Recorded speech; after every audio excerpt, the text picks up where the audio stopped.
Once you have been downloaded, the very next step will be the installing that particular Anaconda, right?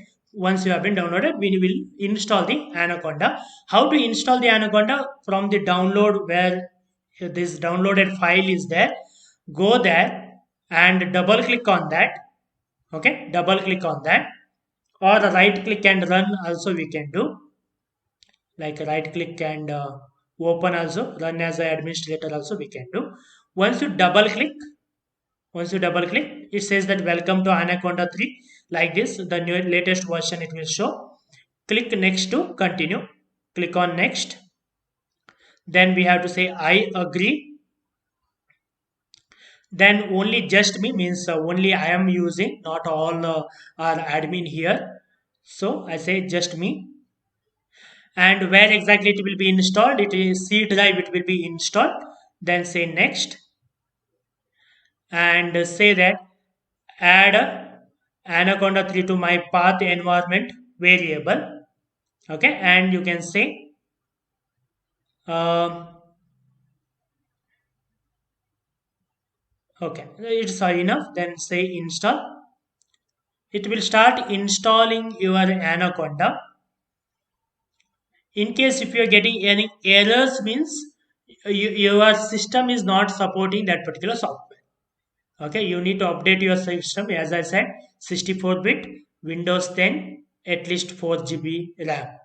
Then only it will install properly. Otherwise, you will get some uh, errors while installing a program.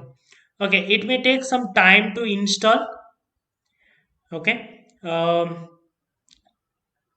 I will keep running so that you will also have some idea that how the installation will happen. Okay. Uh, but by that time, I will give some introduction, like without wasting something here. What can Python do? Why Python is very popular? We will try to learn that one, right? What is a Python? Is a Python is a programming language. It is a higher programming language, we say, which is launched in 1991, but it became a popular in 2001 2005 onwards. It has been become popular, and Python can be used to web development. We can use it for the software development, like app development, also for the data analytics or data science. Okay, majorly it has been used in a data science field because of its libraries, like user friendly libraries are there and user friendly codes are there, which can understand by even a non engineering or a non computer science background person also. That's the reason it has been mostly used in a data analytics. What are the things we can do in Python? We can say app development, all these things, whatever I said, API development. Okay, we can do machine learning, deep learning, NLP, all these things we can do in a Python. And why the Python is been taken? The reason behind the Python is like it can be run in all the system, like Windows or a Mac or Linux, Raspberry, any system we can use Python. And it has a syntax are very simple. It's like a plain English, like print. You're printing a name like this, it will be means very simple. It will be look like a English sentence. So because of that also it has been become popular. And some errors, if it comes, it will show that where exactly error is there, and what is the we can get a solution easily for that particular error handling is very easy in Python. And we have an interpreter is nothing but output also. Immediately we will come to know that output of our written codes, because some code you have been written, if you execute that, there itself it will show that what would be the possible output. Is it error, is it working properly? Okay, all these things it will show. So that is the reason. Okay, Python has been used. Okay, and it is an open source software, no need to pay single rupees, and so many new things are adding keep on it is updating its version, and those add-on versions also available for a free of cost. So like because of this open source software, so we can say there's also one advantage of the Python. Then when it comes to the like syntax, as I said, it will be similar to the your um, English.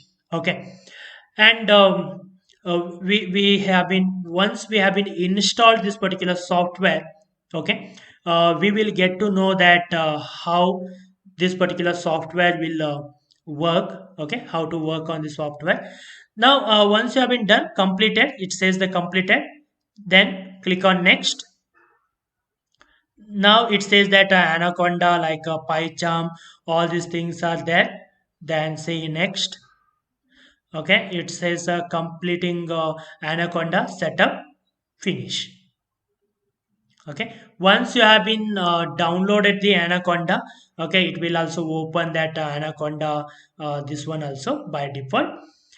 Once you have been opened, once you have been installed the Anaconda, now you can check is it installed or not. If you go to here search bar in your Windows, just if you search Anaconda, here it is there, Anaconda Navigator. Anaconda Navigator. That is the what we require. We don't require Anaconda prompt also. We need this Anaconda Navigator. Okay, even Anaconda Navigator, if you go to Windows menu, I think here also, yeah, Anaconda prompt you will get. Anaconda Navigator will be inside that. So here Anaconda, there you will get a Anaconda Navigator also. Here also you can check.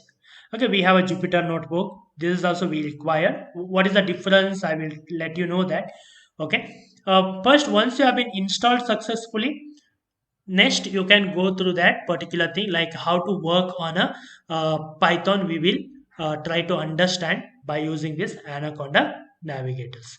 Okay, first install the Python, then sorry, we install that Anaconda and check that is that Anaconda navigator is available by searching that one.